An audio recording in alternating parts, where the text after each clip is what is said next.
You just landed the promotion, launched a new division, or finally stepped into the CEO role that you've been dreaming of.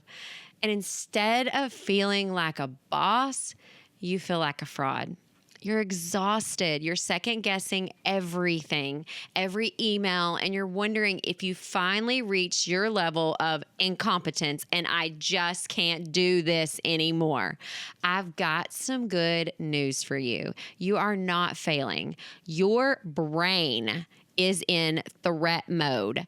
Evolutionarily, the brain hates new, right? To your amygdala, a new software system or a new team hierarchy feels just as dangerous as a predator in the woods. But I am breaking down the neurobiology of why you feel so overwhelmed in this new role. And I need you to stay till the very end because I'm going to share the 6-month rule that's going to let you breathe.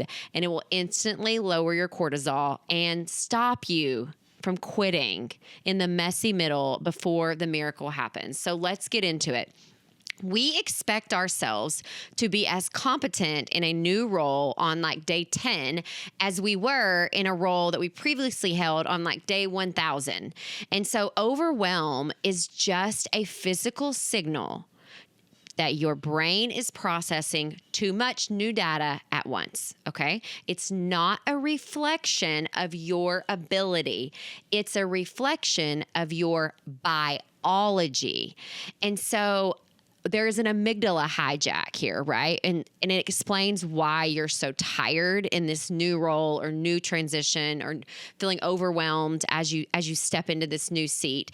And the science tells us that when everything is new, your brain can't autopilot right now, okay? It's from the basal ganglia, and every decision from where the coffee filters are to how to lead a board meeting requires a massive amount of glucose and energy. Things that you have no control over from it automatically happens. Like you can't control that. And so the result of that is decision fatigue by 10 a.m. And you aren't burned out by this new role or by the work. You are exhausted by the unfamiliarity of the position, the role, the seat that you're in right now. And if you're in the messy middle of a major life transition, let me just encourage you to subscribe to the channel. We do not do soft advice here. We do strategy that helps transition where you are to where you want to be. Okay, the next thing I want to talk about is like the competence confidence gap. Those are two like really big words, right? Competence confidence gap. All right, so you have high competence or you wouldn't have gotten in this role. Right? You wouldn't be the boss. You wouldn't be where you are. You wouldn't have taken the next step, but your context is low if it's completely new to you. So you know how to lead, but you don't know the unwritten rules of this new environment yet. And so give yourself permission. This is your fix. Give yourself permission to be a high-level beginner.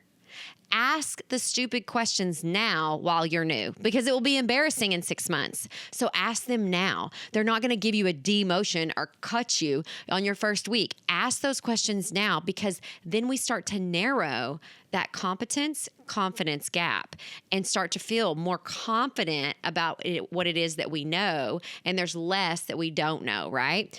And I feel like this one is probably like so hard, but you have to stop the comparison loop, okay? Comparing the inside of how you feel, your panic, your like anxiety, your somebody's going to realize I'm a fraud, your imposter syndrome to everyone else's outside, their polished selves that they show up on their Zoom calls or in the board meeting room, okay? Everyone in the room was once that new person and they aren't smarter than you. They just put more reps in. And once you've put the reps in, once you've done the push-ups, because in life, no one can do your push-ups for you.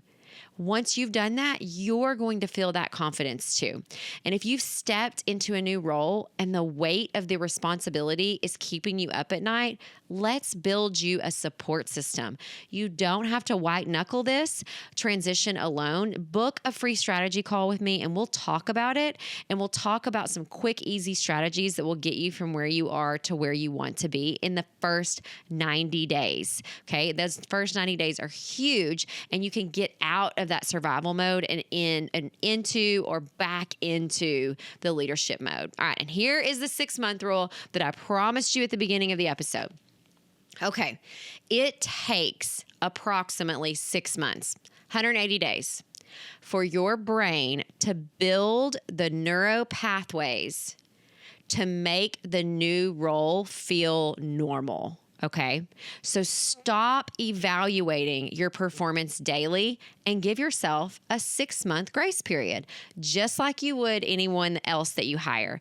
Tell yourself, I'm allowed to feel clunky until, okay, whatever that 6-month date is. And then you'll realize I'm learning. I'm a work in progress. It's okay to make mistakes. You're not trying to be irresponsible. You're just making mistakes, because growth and comfort do not coexist. If you feel clunky, awkward, overwhelmed, it's not a sign that you're failing. It's a sign that you're finally playing at a level that requires a better version of you. So keep going.